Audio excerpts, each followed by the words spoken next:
Bonsoir à tous et bienvenue sur Monde Actu TV, la chaîne qui vous apporte l'actualité du Sénégal et du monde. Avec la vérité, rien que la vérité. Imaginez, une icône du cinéma sénégalais, une femme qui a fait vibrer des millions de téléspectateurs avec son regard de feu et son charisme magnétique, qui disparaît brutalement à seulement 36 ans. Et puis, une autre femme, une sœur, une réalisatrice, qui reste figée pendant 3 jours entiers avant de pouvoir accepter cette perte. Aujourd'hui sur Monde Actu TV, nous vous plongeons au cœur d'un témoignage rare, intime et bouleversant. Celui de Kadia Sall, la réalisatrice sénégalaise, qui s'est confiée à l'OBS ce jeudi. Un récit qui mêle amitié profonde, encouragement décisif et deuil impossible.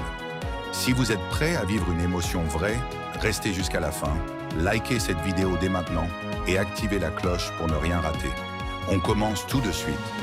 Avant de plonger dans le témoignage de Kadia Sall, revenons sur qui était vraiment Halima Gadji, souvent orthographié Kalima Gadji.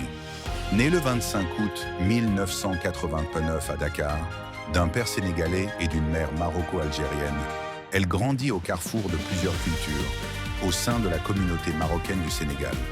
Dès l'adolescence, elle rêve de cinéma.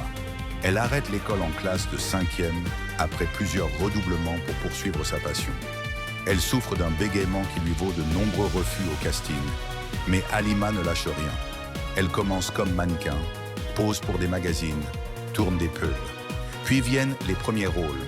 Tundu Wundu d'Abdullah Hadouane, Sako et Mangane de Jean-Luc Herbulot, diffusés sur Netflix, et bien d'autres.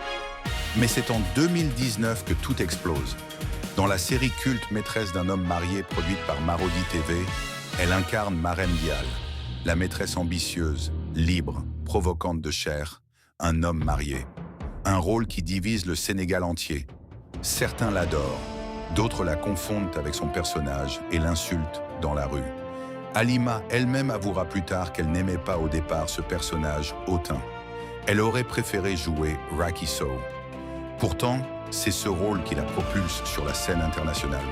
En 2020, elle remporte le prix de la meilleure interprétation féminine aux Sotigui Awards. Son frère Kader Gadji joue même à ses côtés dans la série. Elle devient mère très jeune d'une fille née en 2020 et en 2021, elle ose tout dans le documentaire Don't Call Me Fire. Elle parle ouvertement de dépression, de santé mentale